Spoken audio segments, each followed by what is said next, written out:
এবারের বিশ্বকাপে 4টি নতুন নিয়ম প্রবর্তন করতে যাচ্ছে ফিফা। গোলকিক এবং থ্রোইনের ক্ষেত্রে যে নিয়মগুলো চালু হচ্ছে তা না মানলে বদলে যেতে পারে ম্যাচের গতিপথ।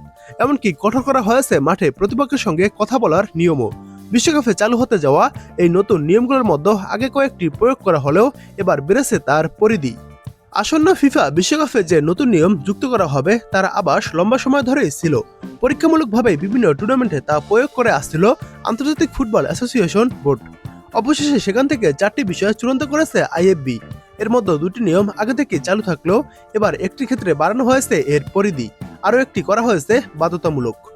ফুটবল ম্যাচে যে দলটা লিডে থাকে প্রায় তাদের দেখা যায় নানান অজুহাতে টাইম কিল করতে। এ জায়গায় এবার লাগাম টানতে যাচ্ছে ফিফা। গোলকিকের ক্ষেত্রে কেউ যদি 8 সেকেন্ডের বেশি সময় ধরে বল রাখে তবে শাস্তি স্বরূপ কিক করার সুযোগ হারাবেন গোলকিপার। উল্টো সেই গোল কিক রূপান্তরিত হয়ে প্রতিপক্ষের জন্য যোগ করা হবে কর্নার কিক হিসেবে। থ্রোইনের ক্ষেত্রেও নির্ধারিত সময়ে বল রিজিল না করলে সেটা চলে যাবে প্রতিপক্ষের কাছে। এজন্য রেফারি চাইলে 5 সেকেন্ডের একটি ভিজুয়াল কাউন্টডাউন শুরু করতে পারবেন। খেলোয়াড় বদল করতে গিয়েও যাতে কেউ ইচ্ছাকৃতভাবে সময়ক্ষেপণ না করে সেখানেও লাগাম টেনেছে ফিফা। রেফারির সিগন্যাল দেওয়ার পর 10 সেকেন্ডের মধ্যে বদলি খেলোয়াড় মাঠে ঢুকতে ব্যর্থ হলে পরবর্তীতে খেলা না থামার আগে সে আর মাঠে ঢুকতে পারবে না।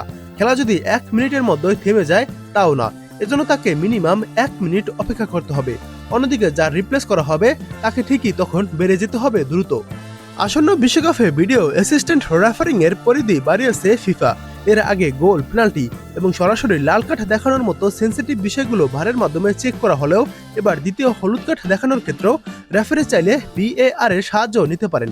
এছাড়াও নির্ভুলভাবে কর্নারের সিদ্ধান্ত নেওয়ার ক্ষেত্রেও এই প্রযুক্তি ব্যবহারের নিয়ম চালু করেছে ফিফা। মার্কিন যুক্তরাষ্ট্রে অধিক গরমের মাঝে খেলতে হবে ফুটবলারদের, সেটা দেখা গিয়েছিল ক্লাব বিশ্বকাপেই। এজন্য এবার ম্যাচগুলোতে 2টি কুলিং ব্রেক বাধ্যতামূলক করেছে ফিফা। এর আগে এই নিয়ম থাকলেও তা বাধ্যতামূলক ছিল না, কিন্তু এবার ম্যাচের প্রতিটি অর্ধের মাঝখানে 3 মিনিটের একটি করে হাইড্রেশন ব্রেক চালু করা হয়েছে।